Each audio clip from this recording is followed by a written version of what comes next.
오늘은 그 언약 속 탕자가 되신 예수님이라는 제목을 가지고 탕자의 비유 속에 숨겨두신 하나님의 구속하심과 아버지의 마음에 대해서 살펴보려고 합니다. 우리가 이 탕자의 비유 너무나도 잘 알고 있습니다. 그리고 일반적인 도덕적인 교훈으로도 우리가 너무나도 잘 알고 있는 내용이기도 합니다. 이 탕자의 비유가 주는 교훈은 아버지의 재산을 가지고 먼 나라로 떠났던 둘째 아들이 허랑방탕한 생활로 그 모든 재산을 탕진하게 되고 결국에는 자기의 잘못을 깨달아 아버지께로 다시 돌아오는 이야기가 됩니다. 그때 아버지의 반응은 어떠하죠? 멀리서도 그 둘째 아들의 모습을 둘째 아들이 오는 걸 알고 있었어요. 정말 잘 차려입고 나갔다가 이제는 거의 거짓골로 옴에도 불구하고 먼 거리에서도 그 아들의 모습을 보고 허겁지겁 달려나가는 아버지, 그리고 그를 안아주시고 포옹해 주시는 그 아버지의 모습을 우리가 볼 수 있는 것이죠. 그래서 우리가 이 탕자의 비유를 통해서 받는 교훈은 무엇입니까? 아버지를 떠나 살았던 우리, 세상에서 살았던 우리도 모든 재산 탕진하기 전에 우리가 우리 마음대로 살아가는 것으로 멸망의 자식으로 살아가기 전에 하나님께 빨리 돌아와 아버지의 그 품에 안겨야 된다. 그래서 우리 빨리 회개하고 하나님을 잘 섬기는 백성으로 살아가야 된다라는 교훈을 받는 것입니다. 근데 이럴 때에 이 비유의 초점은 누구에게 맞춰져 있습니까?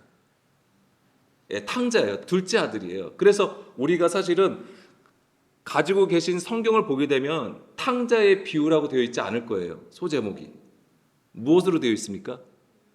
잃은 아들을 되찾은 아버지로 되어 있을 거예요. 그러니까는 잃어버린 아들을 찾은 아버지의 비유로 되어 있는 것이죠. 근데 우리가 이게 둘째 아들, 그 잃어버렸던 그 둘째 아들의 초점이 맞춰져 있다 보니까 탕자이거든요. 그러니까는 우리가 대부분 흔히 탕자의 비유로 알고 있는 내용입니다.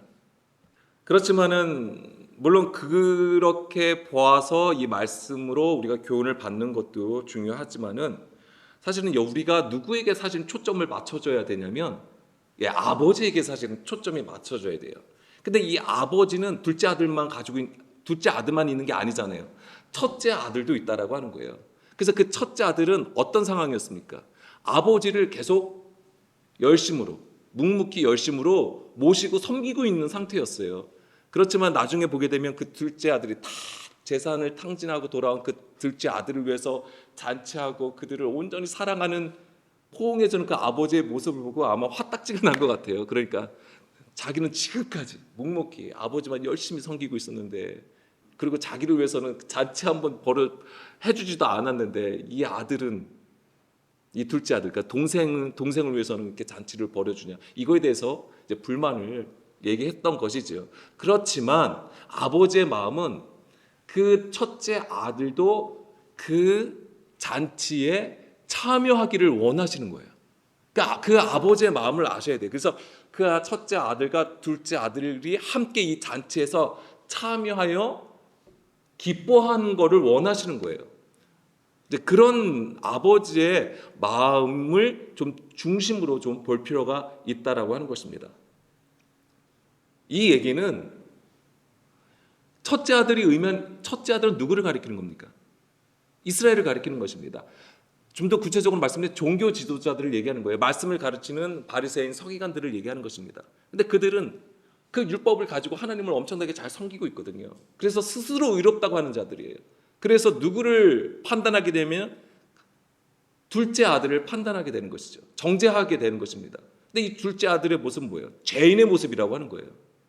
그런데 이 바리새인 서기관들이 가지고 있었던 율법으로, 그러니까 이것은 뭐냐면 하나님의 율법이 아니었던 거예요. 그러니까 하나님이 주신 율법 안에 있는 그 영과 그 진정한 진의를 깨닫지 못하고 자기들이 가르치는 그 계명, 그 율법을 가지고 판단하는 거잖아요.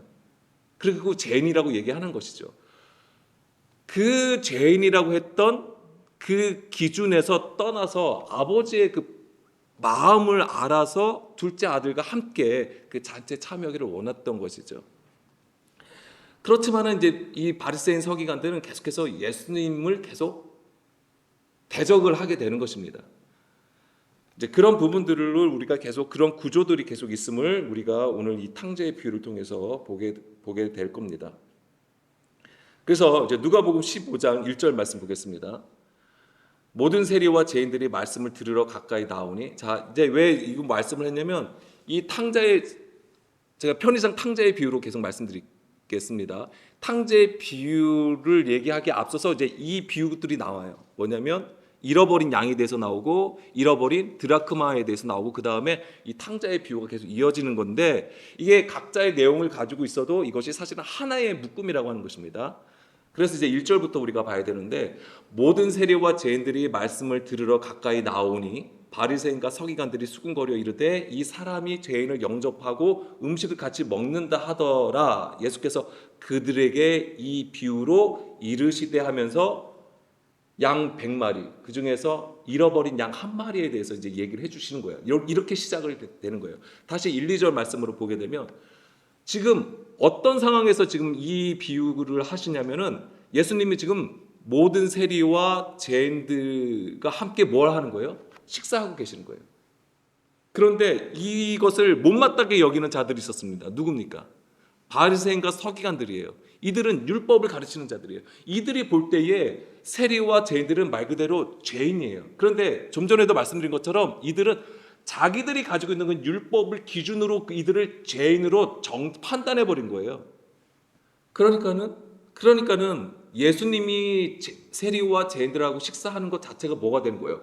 부정하게 돼 버린 거잖아요. 그러니까 그것을 못마땅하게 지금 여기고 있는 거예요.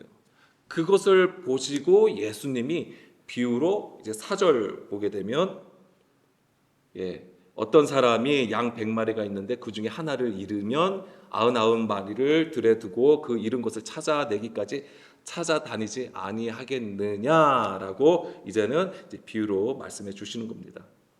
그래서 이제 이 비유와 이 잃어버린 양 그리고 잃어버린 드라크마가 계속 비유로 말씀해 주시고 이어서 그 잃어버린 아들에 대해서 말씀해 주시는 것인데, 이것은 다른 내용이지만 바로 같은 주제를 가지고 있게 됩니다. 자, 어떤 사람이 잃어버린 양을 찾는 것과 관련해서 7절 보겠습니다. 이제 내용을 아시기 때문에, 왜냐면 오늘 좀 내용이 길잖아요. 길기 때문에 전체적으로 보지 않고 이제 7절. 자, 그 잃어버린 양을 찾는 것과 관련해서 예수님이 이렇게 말씀해 주십니다. 내가 너희에게 이르노니 이와 같이 죄인 한 사람이 회개하면 하늘에서는 회개할 것이 없는 의인 99으로 말미암아 기뻐하는 것보다 더하리라 라고 되어 있습니다. 그러면은 여기서 죄인은 누구를 얘기하는 것입니까? 그러니까 2절 2절 말씀하고 보면 죄인은 누구예요? 모든 세리와 죄인들을 얘기하는 거예요. 비유가 되는 거잖아요. 그리고 여기서 7절에 나오는 의인은 누구를 얘기하는 것입니까? 그렇습니다. 바리새인과 서기관들을 얘기하는 거예요. 그러니까 여기서 의인이라고 해서 이건 다 무조건 의로운 자, 하나님이 기뻐하는 자라고 무조건 다 이게 좋은 얘기가 아니에요. 문맥을 잘 읽으셔야 되는 거예요. 지금 그리고 예수님은 비유로 말씀해 주신다고 하는 거예요. 그런 부분들을 잘 캐치하시면서 읽으셔야 되는 거예요. 의인이기 때문에 이 사람은 좋은 사람이야, 하나님의 말씀을 잘 따르는 사람이야 라고 그냥 정해버리면 안 되는 것입니다. 그러니까 여기서 지금 의인 99은 지금 바리새인 서기관들을 지금 두고 예수님이 말씀해 주시는 거예요. 그런데 회개하면 죄인 한 사람이 회개하면 하늘에서 기뻐한다고 했잖아요. 이게 무슨 얘기냐면 바로 그 잃어버린 양 한 마리를 찾는 거하고 관련되어 있다고 하는 거예요. 그게 뭐냐면 바로 아버지께로 돌아온다고 하는 거죠. 아버지께. 주인이 찾은 거잖아요. 이것을 탕자의 비유로 보자면 그 둘째 아들이 아버지께로 돌아온 거하고 관련되어 있다고 하는 것입니다. 그리고 잃어버린 드라크마도 마찬가지예요. 누가복음 15장 10절.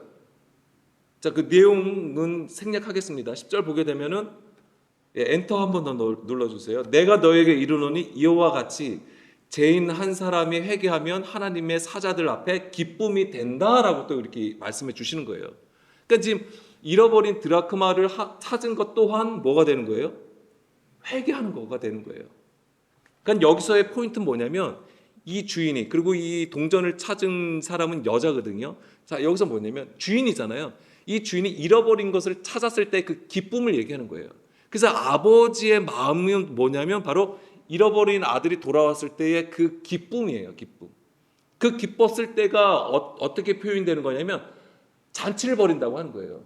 그게 바로 이제는 성경에서 말하는 천국이 되는 것입니다. 하나님 나라의 그림이 되는 것입니다. 그래서 누가복음 15장 17절 말씀 보겠습니다.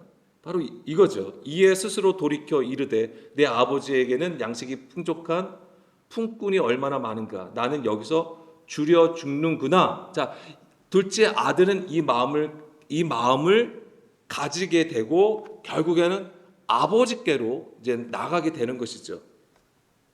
17절에 보게 되면 이에 스스로 돌이켜라고 되어 있잖아요. 그러면 우리가 이 얘기를 들면은 어떻게 읽혀집니까? 둘째 아들이 모든 재산을 탕진했어요. 이제 거지가 되었어요. 돼지를 치면서 살아야 되고 쥐엄 열매를 먹어야 되는 상황이에요. 그래서 그 상황이 너무나도 이제는 힘들게 되니까 어떻게 되는 거야? 깨닫게 되는 거예요. 아, 나의 상황이 이렇게 되니까 이제 더 이상 살 수 없다. 아버지께로 돌아가야지라고 하면서 아버지께로 돌아가는 것으로 우리가 읽을 수 있다라고 하는 거예요. 그런데 사실은 여기서는 하나님께로 돌아가는 거. 그러면 앞에서도 말씀드린 4절하고 10절에서도 회개하는 것은 우리가 할 수 있는 게 아니라고 하는 거예요. 우리가 여기서 지금 한글 번역은 스스로 돌이켜서 하나님 아버지께로 나가는 것처럼 읽혀지는 것이지만은 원문을 보게 되면 사실 그렇지가 않아요. 그러니까 어떤 상황이지만 우리가 아버지께로 돌아가게 되냐면 내가 이제는 아들로서가 아니라 이제는 죽게 되었다고 하는 거. 그래서 19절 보겠습니다. 지금부터는 아버지의 아들이라 일컬음을 감당하지 못하겠나이다. 나를 품꾼의 하나로. 그러니까 뭐예요? 이제 아들에서 뭐예요? 떨어진 거예요. 그 신분이. 일꾼으로서.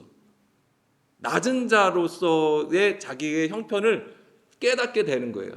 자, 이런 마음을 주신다고 하는 거예요. 이런 마음을 주시는 게 바로 하나님께로, 아버지께로 돌아가게 하시는 거예요. 그래서 우리가 회개하는 것도 아버지께로 돌아가는 것도 우리의 의지로 할 수 있는 게 아니에요. 누가 하시는 것입니까? 그것조차 하나님께서 하셔야 되는 거예요. 우리의 회개는 매일 죄를 짓고 다시 또 회개해요. 그 다음에 또 보면은 또 죄를 짓고 다시 회개해요. 반복해서 회개한다고 하는 거예요. 그것은 진정으로 하나님이 기뻐하실 수 있는 회개가 될 수 없다라고 하는 거예요. 그러면은 아까 4절과 10절처럼의 그 말씀이 적용이 안 되는 거예요. 그런 부분들을 우리가 읽을 수 있어야 되는 것이죠.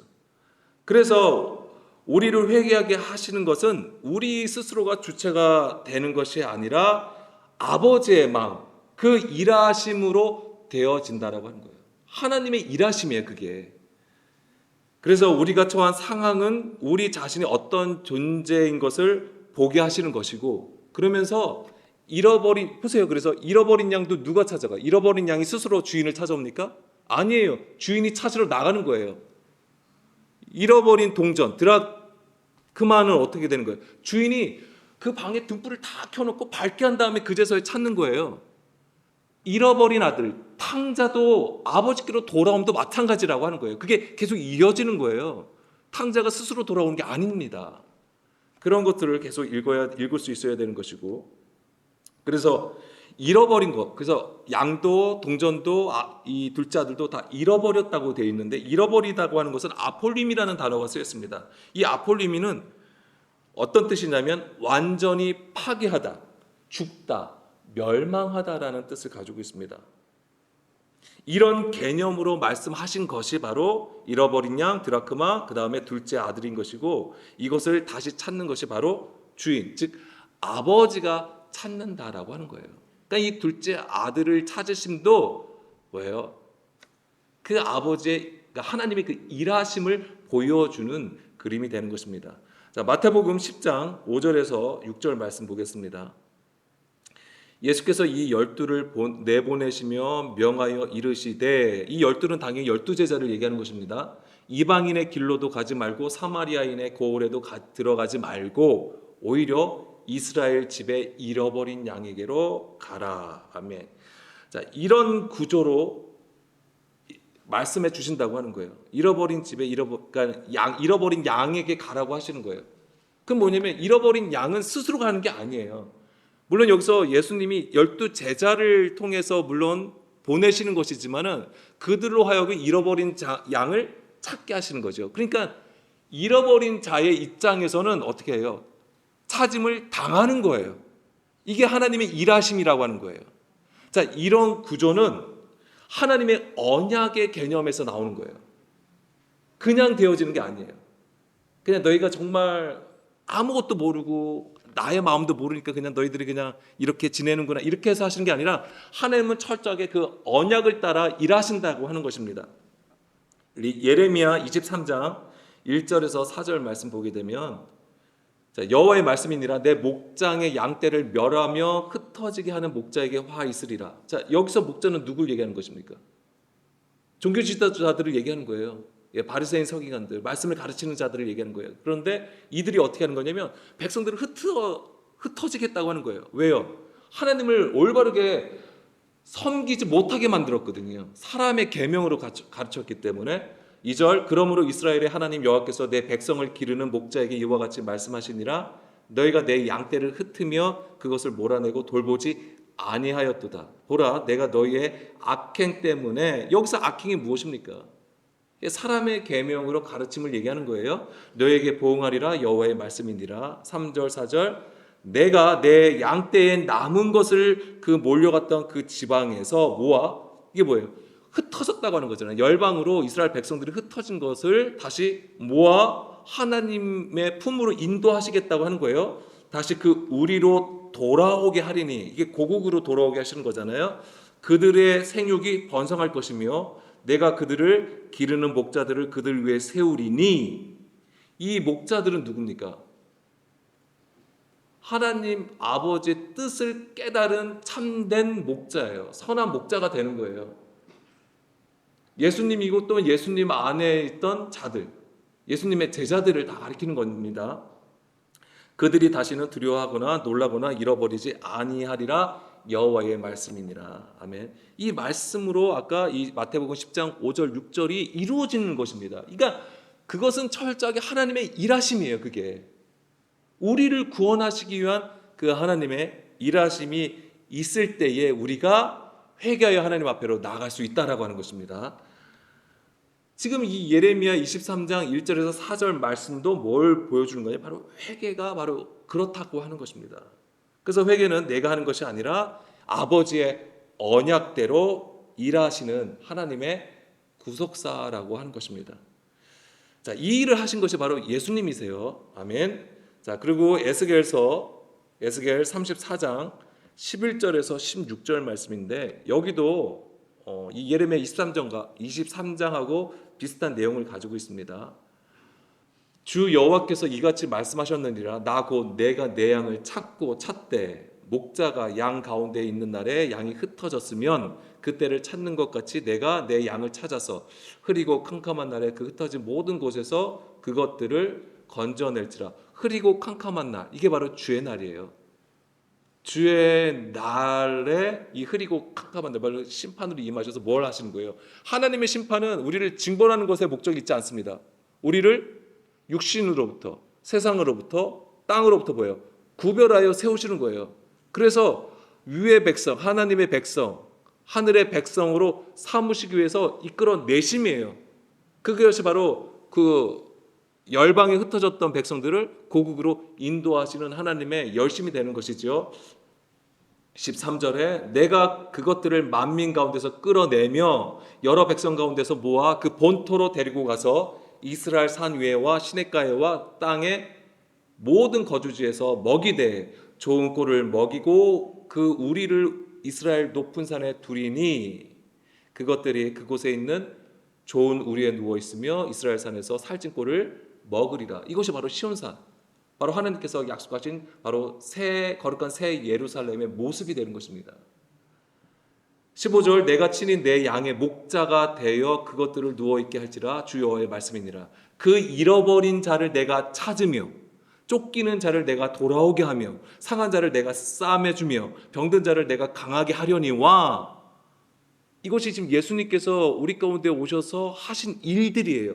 근데 이것이 바로 아까 좀 전에 11절부터 15절까지의 그 일하고 지금 연결해서 지금 말씀해 주시는 거예요. 그러니까 잃어버린 양을 찾으심이 바로 이렇다라고 하는 거예요. 16절. 잃어버린 자를 찾고 쫓기는 자를 돌아오게 하고 상한 자를 싸매주고 병든 자를 치료해주고 강하게 하신다고 하는 말씀. 이게 예수님의 사역이시잖아요. 그래서 살찐 자와 강한 자는 내가 없애고, 이 살찐 자와 강한 자는 누굴 얘기하는 거예요? 스스로 의롭다는 자들. 예. 정의대로 그것들을 먹이리라. 아멘. 예. 그렇습니다. 그리고 이제 중요한 것이 뭐냐면 17절. 주 여호와께서 이같이 말씀하셨느니라 나의 양 떼 너희여 내가 양과 양 사이와 숫양과 숫염소 사이에서 심판하노라 라고 되어 있어요. 그러니까 지금 이 앞에 절 11절부터 16절까지의 일을 위해서 하나님이 이 일을 하시겠다고 하는 거예요. 그 일이 바로 뭐냐면 양과 양 사이, 숫양과 숫염소 사이를 심판하시겠다라고 하는 거예요. 뭐예요? 심판하시는 거예요. 구별하여 세우시겠다고 하시는 거예요. 이것을 우리가 연결해서 봐야 되는 말씀이 마태복음 25장 32절 33절 말씀이에요. 여기서도 모든 민족은 그 앞에 모으고 각각 구분하기를 목자가 양과 염소를 구분하는 것 같이 하여. 예수님께서 흩어진 백성들을 하나님의 약속대로 그 고국 땅으로 들이실 것인데, 이것이 그냥 단지 세계 정세를 따라서 그게 그 정세 흐름을 따라서 그렇게 이루어진 일이 아니라 이것이 철저하게 하나님의 계획과 뜻 가운데서 이루어진 일이라고 하는 거예요. 근데 그 일이 뭐냐면 바로 하나님의 심판하셔서 구별하여 세우시는 일이라고 하는 것입니다. 33절 양은 그 오른편에 염소는 왼편에 둔다라고 하시는 거예요. 그러면 이 양과 이 왼쪽과 이 양과 염소를 구분하는 것은 어떤 기준으로 이것을 구분하실까요? 그 기준이 뭐예요? 구분하시는 기준이 뭐예요? 그렇습니다. 지극히 작은 자에게 하는 것으로 구분하시는 거예요. 지극히 작은 것, 작은 자에게 하시는 것. 그럼 지극히 작은 자에게 하시는 것이 뭐냐 이거죠. 물론 그 위에 내용이 있습니다.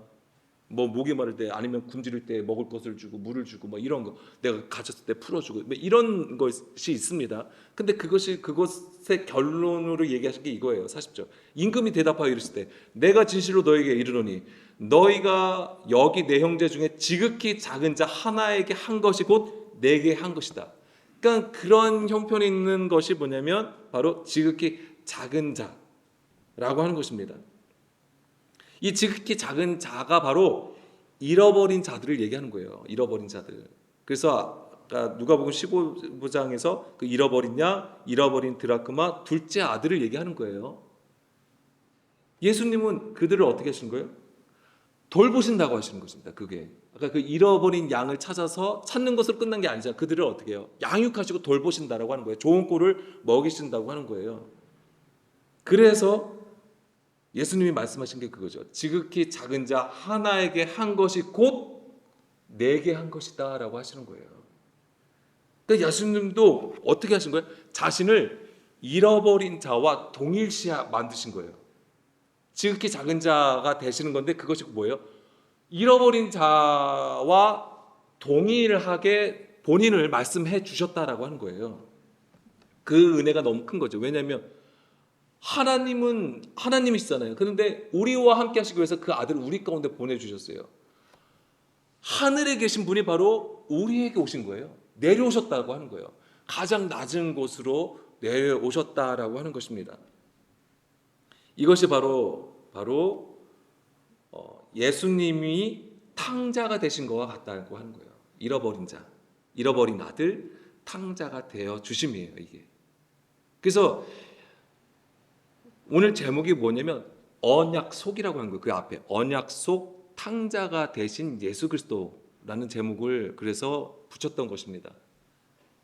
그래서 철저하게 예수님은 그 말씀 따라 하나님의 그 언약을 이루시기 위해서 그 모든 것, 그 하나님이심에도 불구하고 모든 것을 다 내려놓으시고 종의 형체로 사람의 모양으로 우리 가운데에 오셨던 것입니다.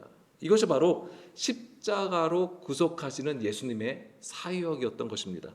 자, 누가복음 다시 15장 13절로 보면 여기서 이런 부분들이 지금 더 확실하게 나타날 겁니다. 그 후 며칠이 안 되어 둘째 아들이 재물을 다 모아가지고 먼 나라에 가 거기서 허랑방탕하여 그 재산을 낭비하더니라고 되어 있습니다. 자, 이런 단어 자체를 쓴 게 뭐냐면 누구의 관점에서 이거를 썼을까요? 이 단어를 사용할 수 있을까요? 누구의 관점에서? 바리새인 서기관들.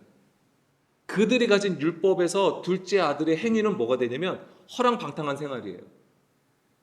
모든 재산을 낭비한 것처럼 보여진다라고 하는 거예요. 왜냐하면 지금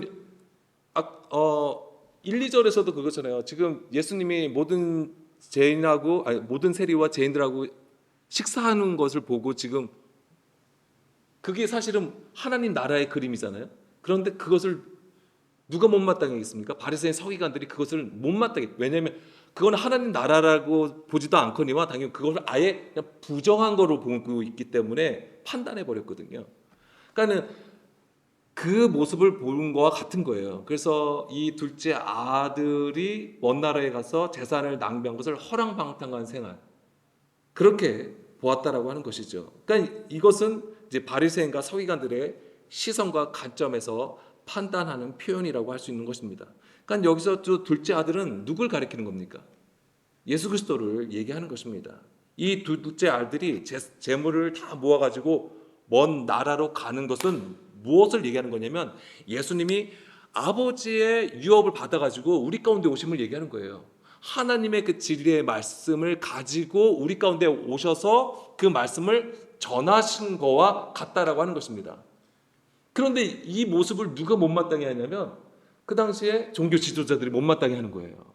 자기들의 가르친 거하고 다르거든. 같은 율법을 하나님의 말씀이라고 얘기하지만은 달라요. 달랐기 때문에 예수님을 대적했던 것이죠.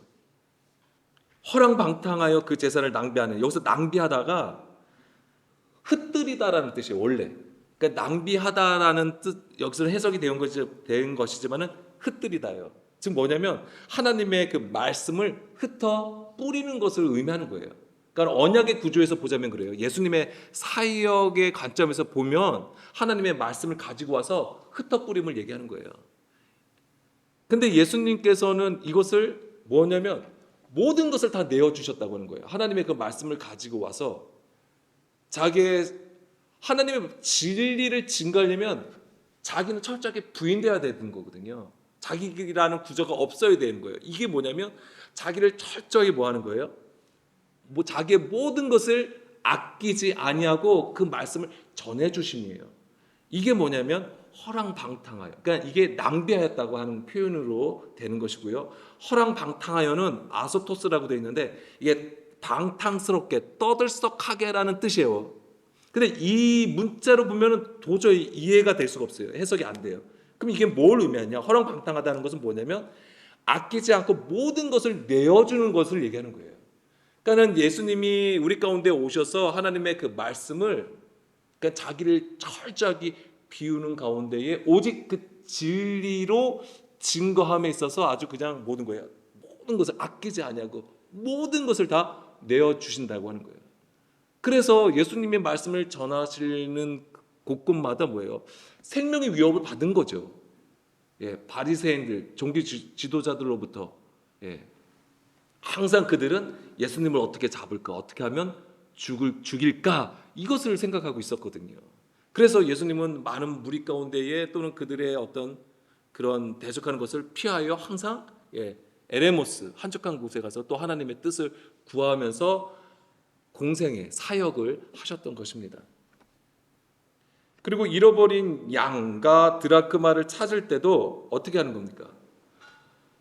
그 한 드라크마를 찾기 위해서 뭐예요? 등불을 밝혔다고 하는 거예요. 그럼 그 동전 하나를 찾기 위해서 그 기름을 태워가지고 그 등불을 밝혔다고 하는 거죠. 이런 것 자체가 뭘로 보이는 겁니까? 낭비하는 것처럼 보일 수 있다라고 하는 거예요. 또 마리아가 예수님이 죽기 전에 뭐 하는 거예요? 향유를 붓잖아요. 그때 뭐라고 했습니까? 가룟 유다 뭐라고 했어요? 이 엄청난 걸 왜 거기다 다 부어버리냐고. 이거를 팔아가지고 가난한 사람에게 차라리 나눠주면 얼마나 좋았겠냐, 이렇게 얘기하잖아요. 그러니까 지금 사람의 관점으로 보면 그 행위가, 향유를 부은 그 모습이 뭐가 되게 낭비하는 것처럼 보여진다라고 하는 거예요. 그러니까 본질을 보지 못하는 것이죠. 우리가 볼 때 우리의 신앙의 시선도 어쩌면 그러한 시선으로 바라보는 것들이 있을 수 있다라고 하는 것입니다. 그게 뭐냐면 다 나의 기준으로부터 나오기 때문에 저거는 좀 합리적인 것 같지가 않아. 불합리한 것 같아. 낭비인 것 같아. 쓸데없는 것 같아. 육신에 속한 자에게 예수님의 십자가는 어떻게 보입니까? 미련하게 보이는 거잖아요. 그렇지만 믿는 자들에게는 하나님의 능력이고 지혜가 된다라고 하는 것입니다. 그리고 그 잃어버린 양을 찾고 동전을 찾았을 때의 그 주인의 반응은 무엇이었습니까? 지인들을 불러서 함께 즐기자라고 했던 거예요. 그냥 나 이거 찾았어, 나 기뻐해줘, 이걸로 끝나는 게 아니에요. 즐기자고 하는 거예요. 잔치를 벌이는 거예요. 동전 하나 찾는데 무슨 친구들까지 다 불러가지고 잔치를 벌이니까 그거 자체가 뭐가 되겠어요? 낭비하는 것처럼 보이잖아요. 이게 바로 허랑방탕한 생활이 되는 거예요. 그 종교 지도자들의 입장에서 보자면, 그러니까 예수님의 사역이 그렇다고 하는 것입니다. 그리고 여기서 보게 되면 먼 나라라고 되어 있습니다. 먼 나라. 먼 나라. 나라가 뭐냐면 코라라는 단어가 쓰여 있습니다. 코라. 이게 땅, 지역, 구역이라는 뜻을 가지고 있는데 마태복음 4장 16절 말씀 보겠습니다. 마태복음 4장 16절 말씀 보는데 이 코라라는 단어가 어디서 쓰였냐면 흑암에 앉은 백성의 큰 빛을 보았고 사망의 땅과 그늘에 앉은 자들에게 빛이 비추었도다. 자, 이 말씀은 예수님께서 이스라엘에게, 육신에 속한 이스라엘에게 큰 빛으로 오신 것을 말씀하시는 거잖아요. 그러니까는 큰 빛은 뭡니까? 예수 그리스도, 진리의 말씀을 얘기하는 거잖아요. 그런데 여기서 코라가 어디에 쓰여 있냐면 땅으로 쓰여 있어요. 땅. 땅이 코라예요.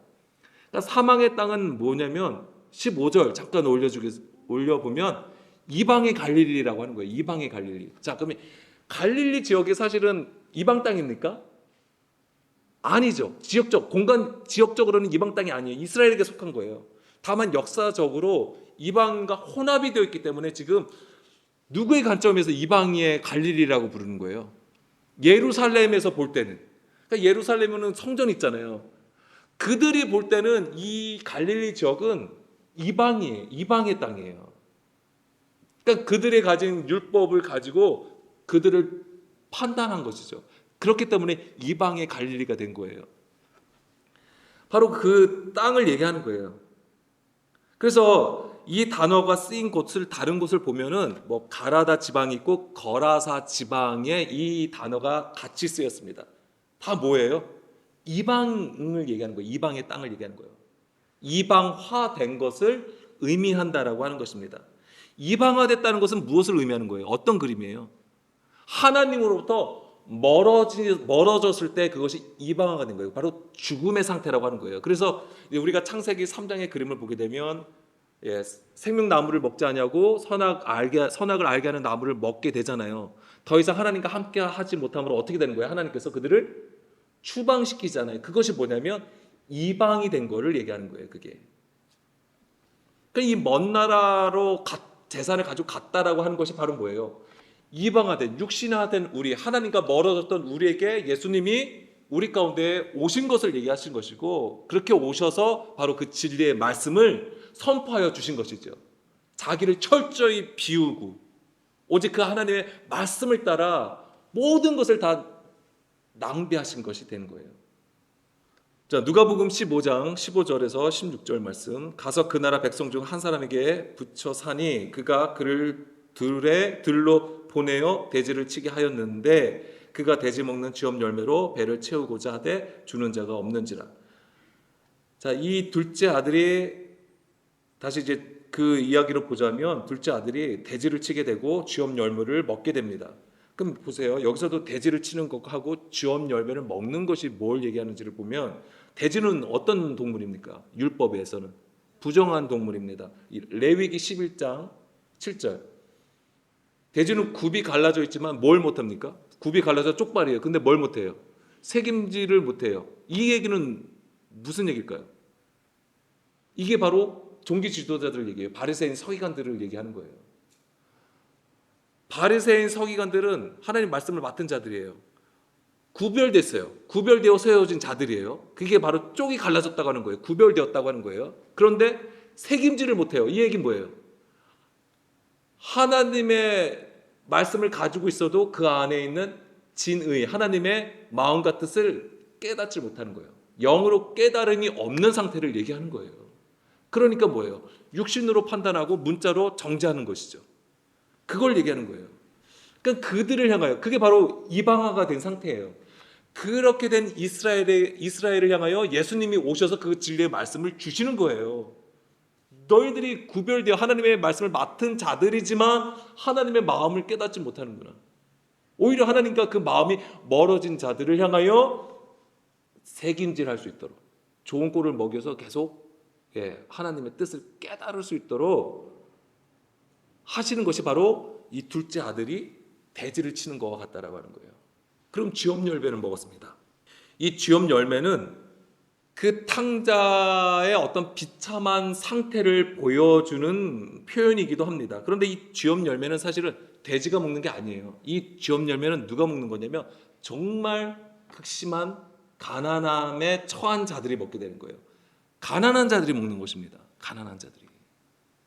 그리고 실제로 이스라엘에 가면은 이 쥐업 열매를 팔아요. 뭐 제가 인터넷으로도 보니까 약간 콩과 같은 건데 뭐 시럽으로도 팔더라고요. 하여튼 사람이 먹는 겁니다. 사람이 먹는 거예요. 그런데 이 이스라엘에는 폐하법이라는 게 있어요. 폐하법. 자, 이게 뭐냐면 레위기 23장 22절 말씀 보겠습니다. 너희 땅에 곡물을 벨 때에 땅 모퉁이까지 다 베지 말며 떨어진 것을 줍지 말고 그것을 가난한 자와 거류민을 위하여 남겨두라. 나는 너희 하나님 여호와이니라. 아멘. 이게 폐하법이에요. 이스라엘의 폐하법. 하나님께서 정하신 법이에요.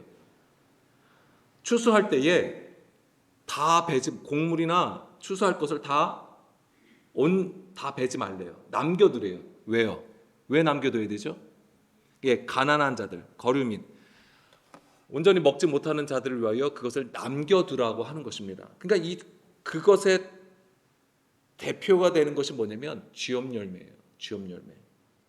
그러니까 탕자가 예수 그리스도를 가리킨다고 했을 때에 이 예수님이 쥐업 열매를 먹는다라고 하는 것은 바로 지극히 작은 자 하나가 된 것을 보여준다라고 하는 거예요. 그것을 우리는 빌립보서 2장 5절에서 8절 말씀으로 연결해서 이해할 필요가 있는 것이죠. 너희 안에 이 마음을 품으라. 곧 그리스도 예수의 마음이니 그는 근본 하나님의 본체시나 하나님과 동등됨을 취할 것으로 여기지 아니하시고 오히려 자기를 비워 종의 형체를 가지사 사람들과 같이 되셨고 사람의 모양으로 나타나사 자기를 낮추시고 죽기까지 복종하셨다. 이거예요. 쥐업 열매를 드심은 바로 우리와 같은 정말 그 지극히 작은 자 하나가 되심이고 그 다음에 돼지를 치시는 것도 뭐예요? 부정하다고 해서 그것을 꺼려 하시는 게 아니에요. 그들을 위해서 오히려 뭐예요? 죽을지언정 물론 죽을 고비마다 피하여 다니셨지만 그것도 하나님의 뜻이고 하나님의 말씀대로 운행하심이에요. 그들을 향하여 선파하여 진리의 말씀을 전하셨다라고 하는 거예요. 그래서 예수님은 그 하나님의 말씀을 따라 모든 것을 우리에게 주신 것이고 죄인들과 같이 되셔서 가장 가난한 지경에 이르셨다라고 하는 것입니다. 그것이 바로 십자가예요. 십자가. 자, 누가복음 15장 17절에서 19절. 이에 스스로 돌이켜 이르되 내 아버지에게는 양식이 풍족한 품꾼이 얼마나 많은가. 나는 여기서 줄여 죽는구나. 내가 일어나 아버지께로 가서 이르기를 아버지 내가 하늘과 아버지께 죄를 지었사오니 지금부터는 아버지의 아들이라 일컬음을 감당하지 못하겠나이다. 나를 품꾼의 하나로 보소서 하리라. 이것을 지금 탕자가 자기가 모든 재산을 탕진해서 지금 거지가 되었음을 한탄하여 비로소 이제 아버지를 다시 찾는 그 모습으로 우리는 보고 있는 것이지만 이것을 보게 되면은 마치 19절에 보게 되면 이제 아버지의 아들이라 일컬을 감당하지 못하겠나이다. 나를 품꾼의 하나로 보소서. 마치 이것은 아버지로부터 자기의 처지를 한탄하는 것 같아요. 아버지로부터 버림받은 자기의 모습을 이제는 한탄하는 것처럼 보이지만은 예수님이 십자가에 죽으셨을 때에 어떠셨을까요? 어떠셨냐면은 하나님의 아들이 아니라 마치 버림받은 것처럼 말씀하셨다는 것을 좀 아셔야 돼요. 지금 제가 지금 탕자의 비유를 지금 예수님의 그 사역하고 지금 그 하나님의 말씀을 따라 순종하심, 복종하심을 지금 연결해서 말씀을 드리는 거예요. 보세요. 마태복음 27장 46절 보게 되면 제90쯤에 예수께서 크게 소리질러 이르시되 엘리 엘리 라마 사막다니 하시니 이는 곧 나의 하나님 나의 하나님 어찌하여 나를 버리셨나이까. 지금 이 얘기예요. 그게. 근데 실제로 하나님은 그 아버지를 버리신 게 아니잖아요. 뭐냐면 그 말씀을 따라 운행하심으로써 진정으로 모든 인류를 구원하시기 위해서 행하시는 순종하셔야 되는 일이었다고 하는 거잖아요. 그것이 바로 아까 누가복음 15장 19절에 그 탕자가 자기의 그 처지를 비로소 깨닫고 거기서 이제 나는 완전히 죽었구나. 나는 완전히 이제는 이 타향에서 이 먼 나라에서 나는 살지 못하고 이제 죽은 자와 같게 되었구나라는 것을 이제 알게 되는 것이죠. 그것을 고백하는 거예요. 그것이 있어야지만 비로소 아버지께로 돌아갈 수 있다라는 거예요. 그럼 거기서도 자기가 의지하여서 자기의 의지로 하나님 아버지께로 나가는 게 아니라는 거죠. 그 모든 것을 다 그 형편을 만드신 거예요. 다 하나님께서 허락하심으로써 하나님의 백성을 찾으신다라고 하는 거예요.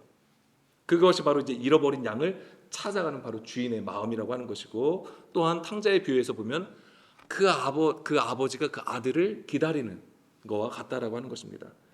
15장 24절 누가복음 15장 24절 내 아들은 죽었다가 다시 살아났으며 내가 잃었다가 다시 얻었노니 아니 그들이 즐거워하더라. 그렇습니다.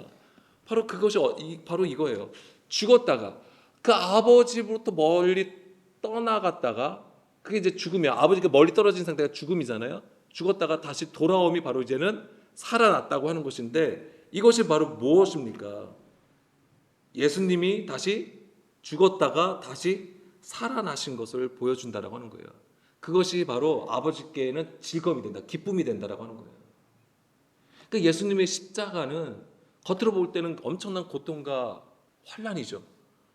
그렇지만 하나님이 보실 때는 그것은 반드시 일어나야 되는 일이고, 그것이 있어야지만 진정으로 새 생명을 얻을 수 있기 때문에 하나님의 구원의 관점, 구속사에서는 그것이 기쁜 일이 된다라고 하는 것이죠. 그러니까 아버지가 바로 그것을 이 15장 24절에서 말씀하신 것과 같다라고 하는 겁니다.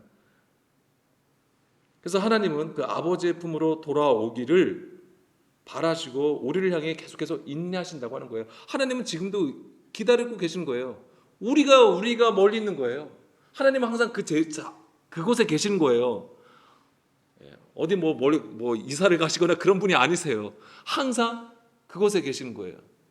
어디 계신 겁니까? 사실 우리 안에 계시는 거예요. 근데 우리는 뭐예요? 우리는 자꾸만 뭐예요? 바깥으로 놔둔다고 하는 거예요. 내가 원하고 내가 기뻐하고 내가 바라는 일들을 위해서, 그럼 또 아니면 내가 추구하는 내가 원하는 답을 얻기 위해서 자꾸만 육신의 것으로 생각하고 행한다고 하는 거예요. 그렇지만 하나님은 그런 우리들을 내치시는 게 아니에요. 우리를 계속 뭐예요? 바라보고 계시는 거예요.